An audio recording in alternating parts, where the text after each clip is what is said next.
Terus tak sambung dengan serat Sabdotomo. Tak ambil satu bait aja, sebenarnya agak panjang, untuk mengingatkan kita bahwa lengkungan kalunganing kaluwung proboniro kuning abang biru sumurupa iku mung soroting warih wewarahe para rasul dudu jatining hyang manon. Jangan ketipu di zaman kolo tido kolo bendu itu lengkungan warna-warni pelangi yang berwarna kuning, merah, biru hanyalah cahaya pantulan air. Menurut Rasul bukanlah Tuhan yang sebenarnya. Jadi mungkin banyak sekali kebenaran yang ditawarkan padamu. Ada yang warnanya biru, warnanya kuning, warnanya merah. Jangan berhenti di situ, karena itu hanya pantulannya. Carilah air yang sejati. Jangan gampang ketipu oleh tampilan, oleh pencitraan, oleh gaya, oleh fashion. Karena itu hanya pantulannya saja. Carilah kesejatian. Itu serat Sabdotomo. Dan sebagaimana katanya Rasul, semua yang palsu itu bukan Tuhan yang sebenarnya. Tuhan yang sebenarnya ada dalam kesejatian. Itu serat Sabdotomo. Joko Lodang, saya tidak tahu istilahnya khas ya. Kenapa Ronggo Warsito pakai istilah Joko Lodang? Karena manusia yang tercerahkan, manusia yang mengalami puncak pengalaman mistik itu adalah seorang yang Joko dan Lodang. Joko itu kan berarti masih ting-ting, masih murni, masih jernih.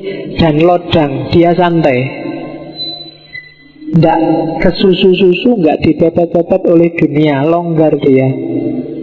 Cirinya orang yang belum selesai itu dia marah-marah terus, kesusu-susu terus, bingung terus.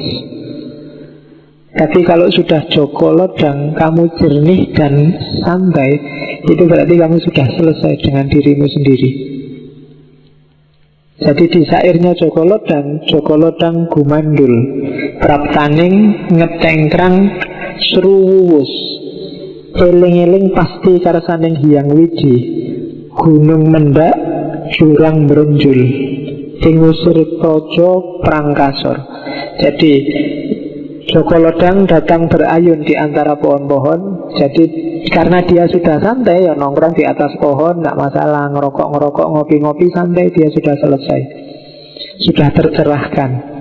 Kemudian duduk tanpa sopan, dia tidak terikat lagi oleh tradisi, tata adat yang tidak hakiki. Maka digambarkan duduk, tidak usah mikir kesopanan, dan berkata dengan keras. Dia mengingatkan orang-orang, ingat-ingatlah, sudah jadi kehendak Tuhan, besok gunung-gunung tinggi akan merendah, jurang yang curam akan muncul.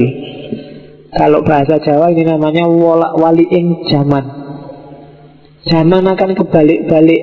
Gunung yang harusnya muncul, dia malah ambles. Jurang yang harusnya di bawah, dia malah muncul. Yang benar jadi salah, yang salah kelihatan benar. Ingat-ingat besok ini. Dan yang kalah perang akan terusir. Jadi bukan yang salah akan terusir, bukan yang keliru akan terusir, tapi yang kalah perang. Besok akan ada kondisi semacam ini. Zaman kebolak-balik. Dan yang mengabarkan ini Joko Lodang. Yang sadar kondisi ini adalah orang yang sudah tercerahkan, orang yang sudah selesai dengan dirinya sendiri dan dengan hidupnya. Tak loncati beberapa bait.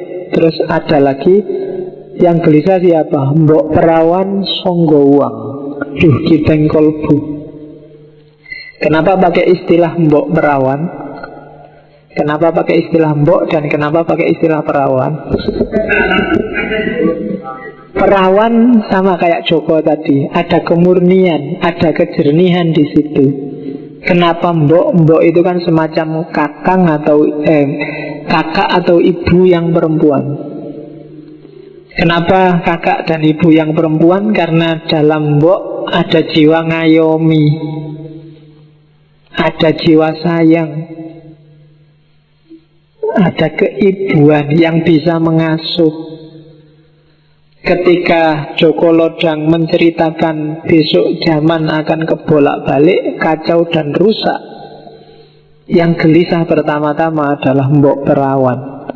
Mereka yang punya kepedulian, punya jiwa momong terhadap lingkungan sekitarnya, yang perawan, yang pikirannya jernih, yang tidak ditunggangi oleh aliran mazhab apapun. Mbok perawan bersedih hati.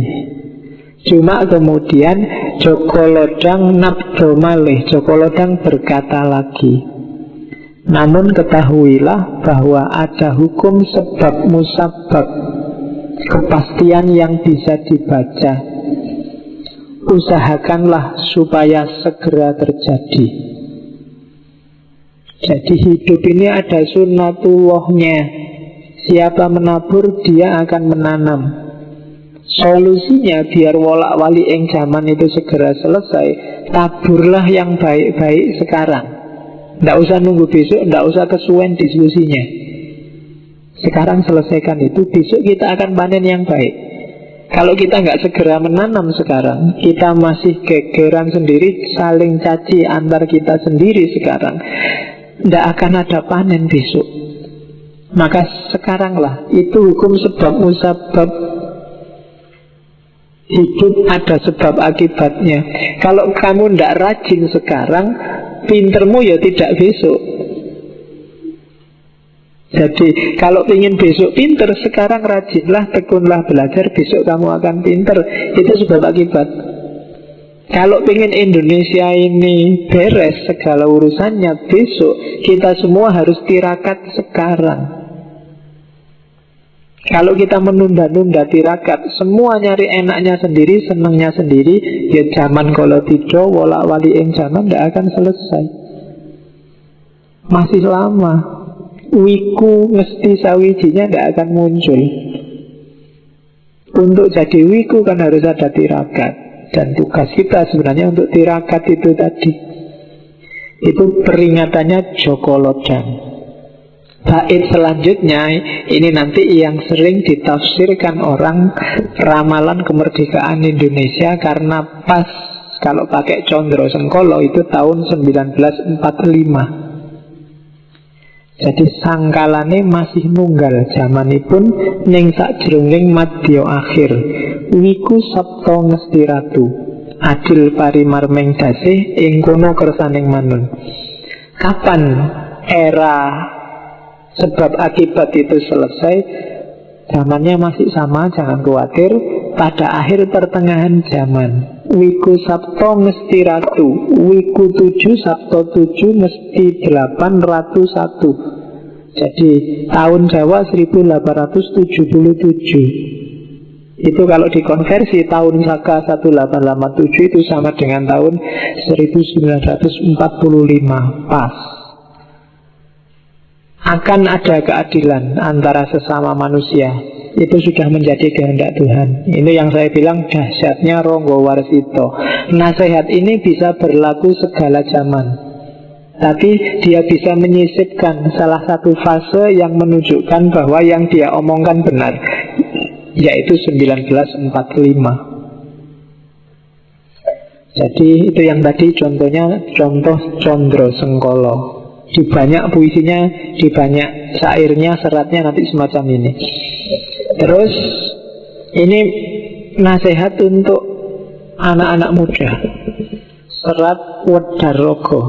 Sengaja tadi yang Hidayat Jati saya singkirkan ke belakang, harusnya di depan, tapi agak berat. Nanti kita baca aja, penjelasannya belakangan. Tapi yang Wedarogo lebih penting. Ini Wedarogo itu nanti ada untuk orang-orang tua, ada yang untuk anak-anak muda. Saya ambil yang untuk anak-anak muda aja, karena yang di sini ngumpul teman-teman masih muda, kecuali yang wajahnya agak tua. Kan ada kan yang masih muda, wajah tua. Mangkene patrapipun, wiwit anem aman dekolaku. mengurangi pangan turu sakwatawis ameka hawa nafsu dasarono andap asor. Jadi laku kita kalau besok ingin mensukseskan sebab akibat yang baik tadi, katanya Ronggo Warsito, makanya yang tepat sejak muda saatnya untuk lelaku, mengurangi makan tidur sementara, menahan hawa nafsu dengan didasari sifat sopan santun. Nah ini yang berat. Jadi tirakat kita yang pertama, ayo laku, jangan boros makan, jangan boros tidur. Sementara tidak apa-apa, tirakat itu kan sementara. Kalau sudah buka puasa kan sudah boleh makan, sudah boleh tidur. Cuma jangan banyak-banyak, makan sekadarnya saja. Lapar ya makan, sebelum kenyang sudah berhenti. Itu mengurangi makan, bukan menghilangkan makan. Mengurangi tidur, yo untuk yang lebih bermanfaat. Jadi tidurnya dikurangi untuk belajar, tidurnya dikurangi untuk tahajud, untuk sholat malam, bukan untuk nonton sepak bola. Ya, kalau pas ada siaran langsung UCL, kalian mesti tirakatan kan? Cuma bukan itu maksudnya Ronggo Warsito. Jadi ngurangi makan, ngurangi tidur sementara, tenang aja. Dan menahan hawa nafsu. Yang muda-muda, yang berat sebenarnya mungkin nahan hawa nafsu ini. Kalau mengurangi makan kan sebenarnya gampang. Akhir bulan pasti kalian makannya agak kurang. Itu seragam. Tapi nahan hawa nafsu ini yang agak berat. Tadi ada 4 jenis nafsu, nafsu alwamah, nafsu sufiyah, macam-macam itu kan harus latihan. Itu yang namanya latihan, kadang gagal, kadang sukses. Tapi semakin sering latihan, semakin mudah dilakukan. Jadi hawa nafsumu itu kayak binatang peliharaan. Kalau dilatih terus menerus ya dia akan jinak. Tapi setelah dilatih lama, dicuekin lama, dia bisa liar lagi. Harus kalian yang mengendalikan. Jadi kalau itu binatang ya, kalau itu kuda ya kalian yang ada di atasnya, bukan kudanya di atas kalian. Kalau kudanya di atas kalian gawat. Ya, jadi kalian yang harus di atas kudanya. Kalian yang megang tali kendalinya. Jangan kudanya yang ngasih kendali di lehermu. Jadi tahanlah hawa nafsu. Apalagi yang muda-muda. Nafsu itu bisa disublimasi kok. Energi untuk itu bisa dialihkan ke yang lain. Makanya Nabi kalau sedang kesana terus nafsumu, sibukkan dirimu. Atau kalau Nabi ya puasalah. Fa'alaihi bisawm. Ya. Jangan sering-sering ke kamar mandi. Ya itu bukan nafsu, itu melampiaskan nafsu. Ditahan lah ya, jangan dilatih yang gitu. Terus sopan santun, andap asor. Ini yang anak muda kadang agak susah. Berat memang, apalagi anak sekarang kan dia, itu tradisi Pak, adat Pak. Itu feodal Pak, kan mesti kamu gitu. Enggak, itu dalam rangka menertibkan diri. Enggak gampang loh menaklukkan diri itu. Antara lain andap asor itu tadi. Sama yang tua cium tangan, kalau jalan menunduk, kalau ngomong enggak boleh ndanga. Itu sebenarnya trik-triknya orang Jawa, etiket Jawa untuk biar orang mudah menaklukkan dirinya sendiri. Orang itu paling gampang kalau disuruh sombong. Kalau disuruh merendah itu yang berat. Maka orang Jawa mengajarkan tata krama sopan santun, merendahkan diri. Terus anak muda jangan sampai nganggur, katanya Ronggo Warsito. Tinimbang lan angin nganggur, boyo becik ipil-ipil kaweruh, angger datan ewan panasaten sayekti, kawigyane wuwuh-wuwuh wekasan kasub kinaut. Daripada nganggur, lebih baik nyicil nyari ilmu. Asalkan tidak malu diberi nasihat sejati hingga penuh ilmu, akhirnya nanti berguna. Jadi kalau kalian sedang off, merasa bete, pingin ngapain daripada nganggur, nyicillah ilmu. Di sekelilingmu semuanya pelajaran. Baik ada yang tertulis, ada yang tergelar.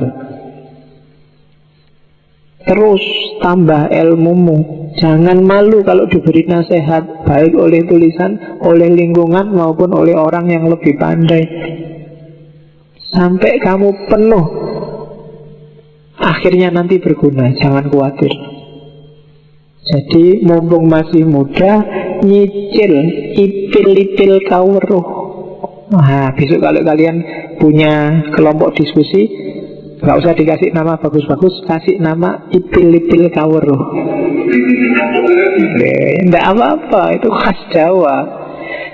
Jadi kita bikin kelompok diskusi yang namanya ipil-ipil kawruh. Nah, jadi nyicil-nyicil, ngupil-ngupil pengetahuan. Jadi dikit-dikit enggak apa-apa. Kalau banyak kamu ngeblak nanti. Sidik-sidik nanti paham. Lama-lama ngumpul. Ilmu itu kan karakternya semacam itu. Kalau kalian nafsunya besar, pingin pinter, dadak, terus beli buku besar-besar, percayalah buku itu enggak kamu baca. Ya, wis toh. Paling kamu bolak-balik tok terus terus tidur. Iya. Jadi baca kayak gini, akhirnya bukunya yang baca kamu tidur. Bukan kamu yang baca buku. Oke. Jadi terus nasihatnya lagi oleh Ronggo Warsito, lamun wis sarwa putus kapinteran sinempeng ing pungkur, dan seterusnya. Jika sudah memiliki kepandaian, simpanlah kepandaian itu, jangan sombong, jangan kemenyek. Kalau bahasa di tempat saya kemenyek. Kemenyek itu kemaki, melete. Ya, bahasa-bahasa itulah. Ya, jadi justru cirinya orang pinter itu ketika dia tidak pamer pengetahuannya. Semakin orang suka pamer itu semakin menunjukkan bahwa dia dangkal. Sama kayak kalau kamu baru belajar silat atau belajar taekwondo, belajar apa itu. Kalau baru belajar kan tiap hari mesti kamu pamer, melete kan mesti. Ada apa-apa dikit, tenang aja, tak belain. Ini mesti gitu. Oh ya ngerti-ngerti ya.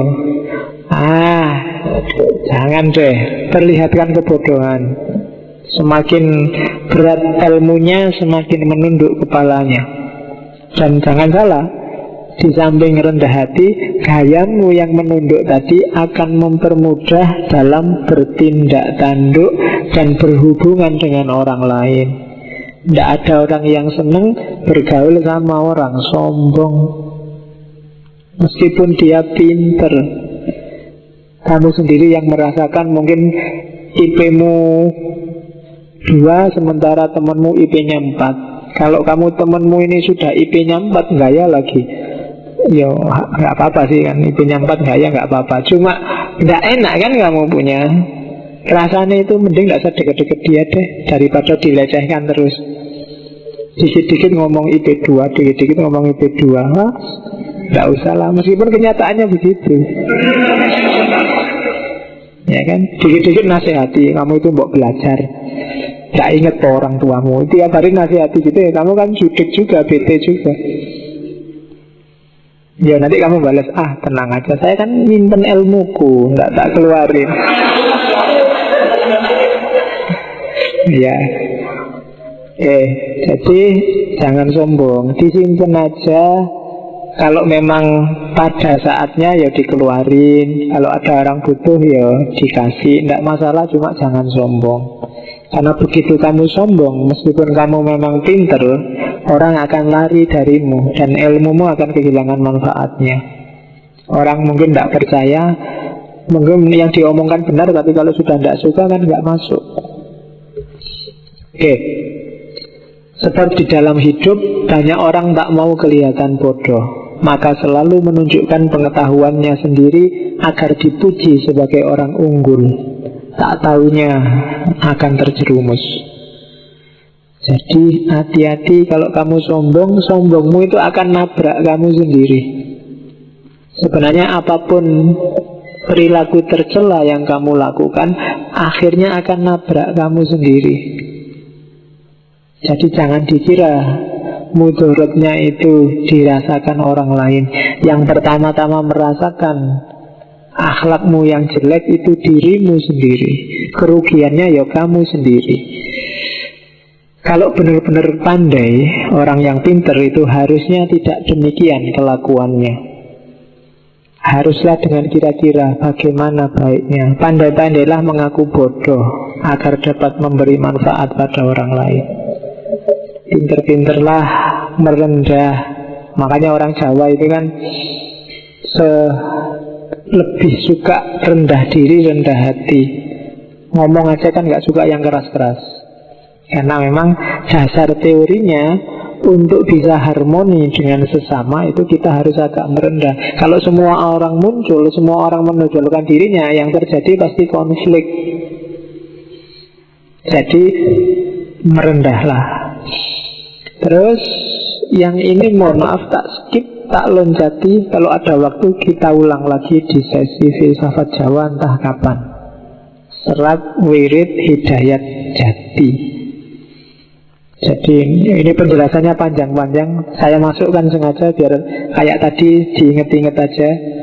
Penjelasannya besok. Jadi ini ada ananing zat, wadaing zat, kahananing zat, ada baitul makmur, baitul mukarram, baitul muqaddas.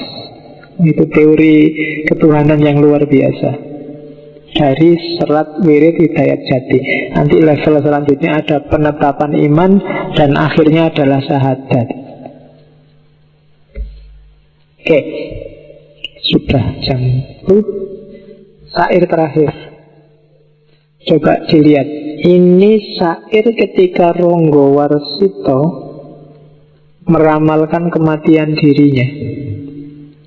Amung kurang wolung ari kang kadulu Serat Sabdo Jati. Tamating pati patitis wus katon ning lokil makbul. Angumpul ing madya ari amerangi 1000 japon.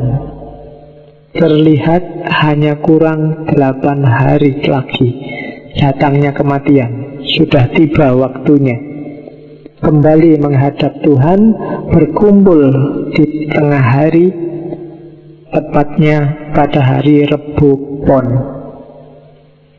Dan pas, dan jangan kaget, Rebu ini adalah Rebu Pon. Ya, itu sudah diatur oleh Ronggo Warsito.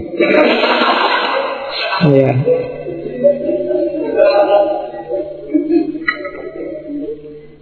Jadi ini dalam rangka haulnya Ronggo Warsito, kita ngaji tentang Ronggo Warsito. Jadi waktunya pas.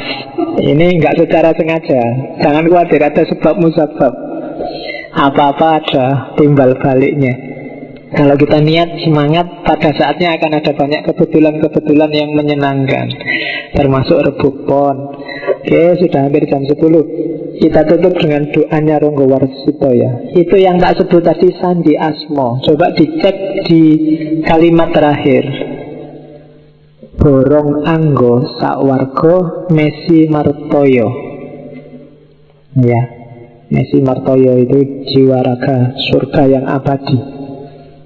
Ronggo Warsito, itu namanya Sandi Asmo. Oke.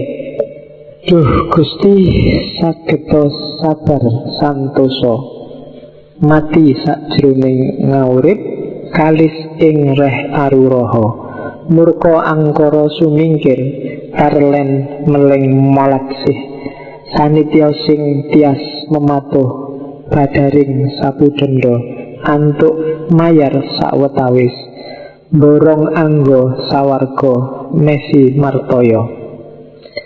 Semoga kita dapat sabar dan sentosa, seolah-olah mati dalam hidup, lepas dari kerepotan, jauh dari keangkara murkaan.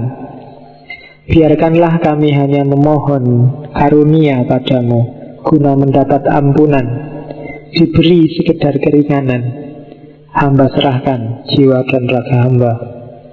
Dan itulah puisi dari seratnya Ronggo Warsito. Hidup paling enak itu kalau bisa mati sakjroning urip. Definisinya apa?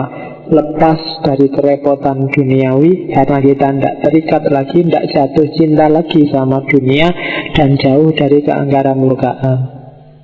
Nggak ada orang usil pada orang mati, nggak ada orang begal orang mati, nggak ada orang nipu orang mati.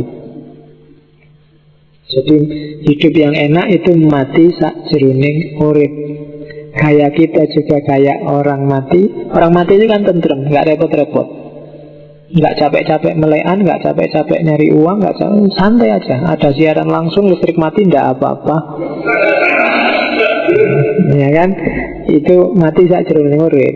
Cirinya orang belum mati sakjroning urip itu masih kagetan, gubuhan, bingungan. Berarti dia masih belum tentram. Dan itu yang nanti banyak diteorikan oleh para sufi. Meskipun Ronggo Warsito mengolahnya sendiri khas Jawa. Saya kira itu Ronggo Warsito. Bagi saya ini hanya ngincipi. Ngincipi itu mencicip dikit-dikit.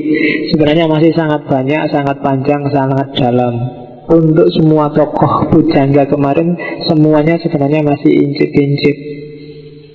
Kalau satu-satu teorinya dibahas, mungkin satu orang bisa 5-6 sesi. Inayat Han, Khalil Gibran, Gute, Ronggo Warsito, itu satu orang bisa 5-6 sesi, bisa satu mata kuliah.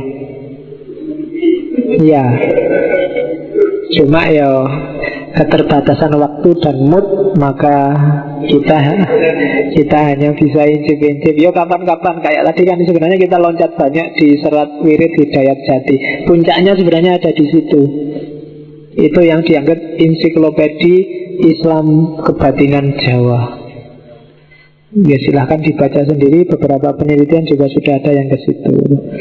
Oke, alhamdulillah. Minggu depan kita ganti sesi biar nggak capek baca puisi terus. Kita minggu depan ganti tema, kita jalan-jalan ke barat, cuma ketemu cewek barat. Ya, kita akan bahas para filosof perempuan. Ya, hitungan saya 1 bulan lah ya kita bareng cewek barat 4 kali. Hannah Arendt, kemudian Simone de Beauvoir, kemudian Ayn Rand, dan Julia Kristeva. Ya, kita lihat sedahsyat apa cewek-cewek bule dari barat, pikiran-pikirannya. Oke, saya kira itu. Wallahul muwaffiq wal afu minkum. Wallahu a'lam bissawab. Wassalamualaikum warahmatullahi wabarakatuh.